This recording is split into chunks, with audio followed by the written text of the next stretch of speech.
Hello, dear fans, friends, and subscribers. Welcome to the cricket show, Cricket Happening. So, I never call it my daily cricket show now because I have definitely faltered on that score where I'm not able to do it on a daily basis. So, I can only call it a cricket show with my dear friends and subscribers.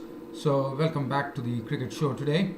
And as far as today's show is concerned, we will have a look at the Indian team that has been selected for the upcoming the series where Australia will be on their return leg. They will be coming to India and playing a T20 series as well as a one-day internationals. And the one-day internationals will hold a lot of significance.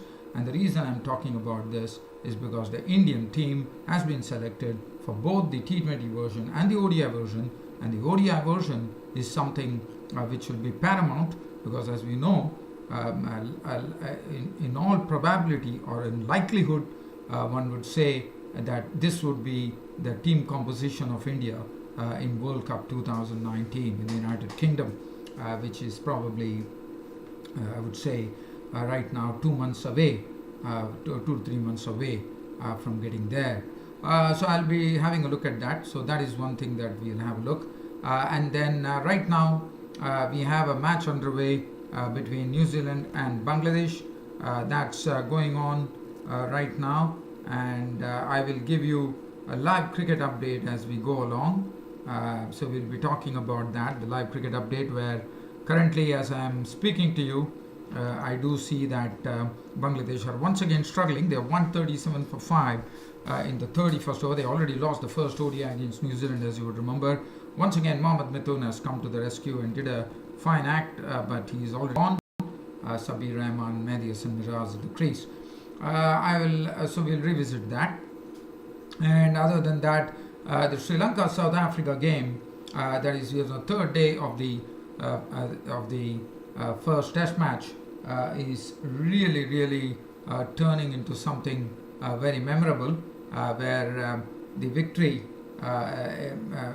South Africa probably would be tipped here because 304 runs to chase and 3 wickets lost by Sri Lanka were 83 for 3 with another 221 runs to get with 8 wickets in hand going into the 4th day. So we'll have a look at that. So first let's start off here with the Indian team which has been selected. So talking about the Indian team, as I said, it's very important that we talk about the Indian team. We are talking about the ODI squad which has been selected. If you look at the ODI squad, Virat Kohli comes in as captain for the ODI series against Australia. Rohit Sharma will be the vice captain. Shikhar Dhawan, Ambati Rayudu, Kedar Jadhav, Dhoni, Hardik Pandya, Jasprit Bumrah. Now here, and Hardik Pandya is there, Mohammad Shami, Yuzvendra Chahal, now Kuldeep Yadav. Now the persons who are probably what they have done is they have decided to Vijay Shankar, who played very impressively against New Zealand, is into the team. So that is great news. So Vijay Shankar will be hoping that he gets the ticket to the World Cup. Vijay Shankar very promising. If you look at his batting, when I've seen high elbow, nicely. There's not much of effort when he actually gets into his stroke. So that itself is a sort of a plus point for Vijay Shankar. Rishabh Pant, we all know, Rishabh Pant is someone who is a very great entertaining player, and he will be the sort of the deputy wicketkeeper in the absence of Mahendra Singh Dhoni. And Rishabh Pant has made the cut in all the formats, so that is good news. KL Rahul, who has been fighting for dear form, and now he was playing for India A against England Lions. In fact, in a previous match, he actually got a victory for the India A team against the England Lions by actually hitting, I think, 80 odd runs, and it took them another 50 as well. So KL Rahul has had some problems. So KL Rahul, India is keeping the faith in KL Rahul, and they brought him back. As far as they have decided to give Siddharth Kaul an opportunity, so there's no place for Khalil Ahmed, who played against New Zealand. So the Khalil Ahmed's name does not figure. So it really says that India are probably not so keen on Khalil Ahmed. One was thinking because of his being the left arm pace bowler, India for some variety would be having Khalil Ahmed in England, but it looks like Khalil Ahmed is someone who might not be considered. So they have decided to. So what they have decided is that they have decided to go for Siddharth Kaul for the first two ODIs, and then Bhuvneshwar Kumar comes and plays the remaining three ODIs. So that's how the team, and I think it's a fair selection here by the Indian think tank for the. Now we look at the. We look at the Indian T20 squad. Now we know that the one day squad is the one which is the most important thing considering the World Cup coming up. India, the T20 squad, if you look at it, Rohit Sharma, Virat Kohli captain, so it's a similar vein, Shikhar Dhawan, KL Rahul again finds a place in the India T20 squad as well. So KL Rahul, India is keeping the faith in KL Rahul. Rishabh Pant and Vijay Shankar are also figuring in the India T20 squad. That is also good news. Dinesh Karthik, who was not there in the ODI squad, is figuring. India has decided to have Rishabh Pant as the deputy, so that means Dinesh Karthik also would. One does not know whether he will find a place in the World Cup. The Dinesh Karthik, Dhoni, Hardik Pandya, Krunal Pandya is there in the India T20 squad. Yuzvendra Chahal, but there is a call-up for one of our promising leg spinners who has been doing well in the for India A against England Lions. His name is Mayank Markande from Mumbai. He's the right-arm leg spinner. He made news when he came into the IPL, I think 1 or 2 years back. But Mayank Markande has made the cut. He has been selected in the T20 squad. They have decided to drop Kuldeep Yadav. So Kuldeep Yadav is not there, and Mayank Markande gets a chance. Umesh Yadav also comes back after not being considered. Siddharth Kaul. So they probably are doing some experiments here. There is no Bhuvneshwar Kumar or Shami. So they have decided that that's the right way to go because they need to get the act together. So Jasprit Bumrah is figuring. Now Jasprit Bumrah is not there. Let me check. There's no Jasprit Bumrah for the series against Australia. Sorry. My apologies. There is Jasprit Bumrah. I really ate up something here. Sorry about it. So Jasprit Bumrah is still there. So Jasprit Bumrah is also there, the T20 as well. Mayank Markande has been very impressive, so they decided to give Mayank Markande a chance in the T20, just trying to test the waters, I suppose, to see whether he could be someone who could be considered. So Khalil Ahmed, as I said, has lost his place. So I'm sorry, he's a Punjab leg spinner. Mayank Markande is a leg spinner from Punjab, and he has been included as a backup spinner. He in fact helped India A win the second unofficial test in 3 days when he got a 5-4, and Kuldeep Yadav's place will be taken by Mayank Markande. So that's the team composition. Now, and just keeping you updated on the match between the second ODI between Bangladesh and New Zealand. The score right now, as I see, is Bangladesh are 181 for 6 in the 39th over. So it's not so good going for them. But nevertheless, Bangladesh have to make sure that they play out the entire 50 overs. Sabir Rahman is there, and Sabir Rahman can really turn it on in the final overs for sure. So we'll come back to that later. Now, I'm going to talk about, this is the most important thing that I wanted to talk about. We are talking about the South Africa versus Sri Lanka. We are talking about the first test which is underway at Kingsmead in Durban. So I'm going to have a sneak peek here. So just talking about it, South Africa were the ones who batted first here. They were bowled out for 235 with, if you look at the card there, so basically if you look at the card there, so I'm going to just talk about it right now. So let's have a, so actually just talking about it, South Africa were bowled out for 235 and the Sri Lankans were bowled out for 191. So just talking about it, I'm going to go to that, and and as I'm talking to you, I think Mithun has been removed by Assel for 57. So I'm talking about Bangladesh versus New Zealand here. So we will go back to the match between South Africa and Sri Lanka, which is very, very well set right now, giving both the teams a chance to win. So let's have a look here to see what exactly is happening. So as I said, 235 was what Sri Lanka, what South Africa made, actually batting first here at Kingsmead Oval in Durban, and we are waiting for the scorecard. So basically, if you look at the card there, Quinton de Kock was the one who made a very good 80. In fact, Sri Lanka surprised everybody on the first day of the first test of the series by bowling out the mighty South African batting order for just 235 runs. And it was really surprising. And the spoils was all about the debutants, Vishwa Fernando, who went to Australia as well, as you remember. He did a good job. So let's see what happened. So Vishwa Fernando was superb, 17 overs on maiden, 62 runs and 4 wickets for Fernando. Kasun Rajita, the tall bowler, had 3 for 68 and 1 wicket for the left arm spinner Lasith Ambuldenia, who was making his debut. Sri Lanka in reply were bowled out for 191. So definitely the bowlers did a very, very good job, but the batsmen definitely faltered, with the exception of Kushal Pereira, who made 51 runs. And if you look at the bowling, bowling from the Sri Lankans, let's have a look at the bowling from the South Africans.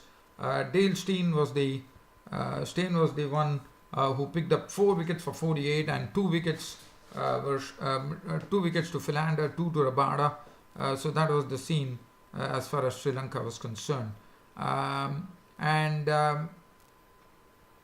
talking about the South Africa second innings, they were really sailing on very smoothly. It looked like they'd taken a handy lead, as you know, of 44 runs. And at one point of time, they were 215 for 5. But that left arm spinner on his debut took a maiden 5-wicket haul, and he bowled excellently, took the big wickets. And at one time, as I said, South Africa 215 for 5, and finally they were bowled out for 259. So that really tells you how wickets went. In fact, just talking about it, 191 for 5 at one stage. From 251, it was a spectacular collapse, where the Ambuldenia was the chief wrecker. Vishwa Fernando, the left arm pacer, supported him very well with 4 wickets. And if you look at it, it was very well done. Lasith Ambuldenia was superb, 26 overs, 3 maidens, 66 runs and 5 wickets. His maiden 5-wicket haul in his debut test match, and he definitely looked the piece, and he looked to be a very, very penetrative bowler. If possible, I've talked about the wickets, and Vishwa Fernando kept up the good work that he did in the first innings. He picked up 4 wickets as well. So definitely the Sri Lankans have really surprised the South Africans in this particular, because one was not expecting this to happen. But yes, the Sri Lankans have definitely done some hard work here. And if you look at it, let's have a look at the wickets by Ambuldenia. Now, Dean Elgar was caught and bowled by Ambuldenia, the left arm spinner. The ball was tossed up around the off stump. Elgar came down the wicket, and all he could do is he hit it to the left of Ambuldenia, and Ambuldenia snapped it up. Then Temba Bavuma, that was yesterday when he was LBW, as I spoke about. Quinton de Kock, the highest scorer was du Plessis and 90. And as I said, that was the time when they were doing very well. They were 251 for 5 at one stage, and one would have expected them to probably score 350 or 400 runs to give a massive task to Sri Lanka. But unfortunately, that didn't happen. It was all due to Ambul Denia and Fernando, and in the main, it was Ambul Denia who picked up the wickets. Du Plessis was a victim of the bowling of Fernando. He made 90 with 11 boundaries. Quinton de Kock made 55 with 6 boundaries. He was a victim of the bowling of Ambul Denia. As I said, Ambul Denia looked a very good left-arm spinner. In fact, de Kock was trying to flick the ball away, but there was some backspin there, and he was ruled LBW. Vernon Philander was clean bowled by Ambul Denia for 18 with 1 boundary. Vernon Philander, and let's have a look at what happened with Vernon Philander. So Vernon Philander, he made 18 runs. This was a ball where Vernon Philander was getting it outside the off stump. He leant back trying to cut the ball, but Ambul Denia, there was a change of pace. The ball really skidded through and kept low and crashed into the stumps. So that was the end of Philander by Ambul Denia. So I'm just only talking about Ambul Denia's wickets, which was done very well, I thought. And that was the 5th wicket for Ambul Denia. When Rabada trying to work the ball on the leg side, the ball actually, it was a sort of an inside edge. It hit his thigh, and in fact it went to Dikwala behind, who took the catch. So this is splendid bowling, I thought, from Ambul Denia, where Ambul Denia's figures read on his debut test match, maiden 5-wicket haul, and that's a great achievement, that too against South Africa.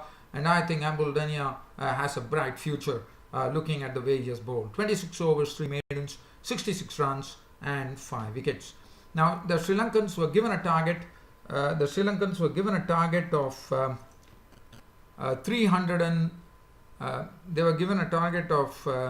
304 runs, and out of that Sri Lanka mustered 83 for 3 towards close on the 3rd day. So time is not a problem. Sri Lanka can take its own time, but in fact the South Africans have taken 3 wickets. Karunaratne was LBW bowled Philander for 20 with 2 fours.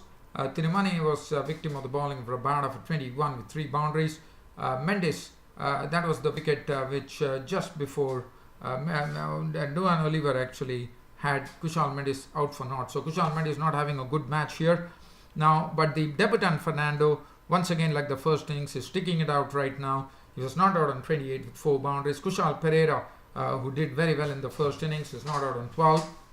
There's still some batting to come for Sri Lanka, and 83 for 3 with 221 runs to get.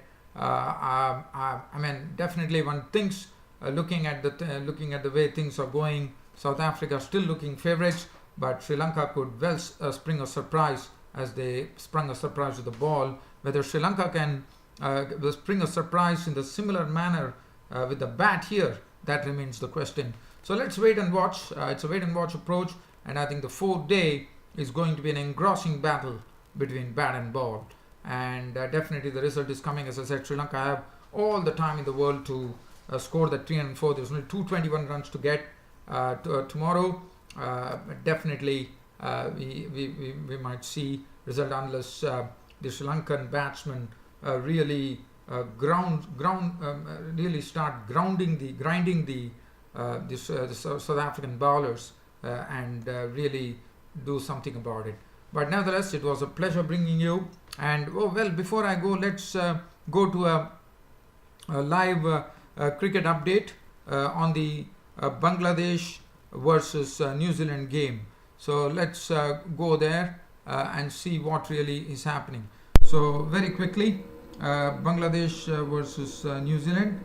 I'm just going to get there, dear fans, friends, subscribers, just giving you a live cricket update there as to what's happening in that game between Bangladesh and New Zealand. We are talking about the one-day international. This is the second one-day international, and as I am looking at it, I can give you the live update here.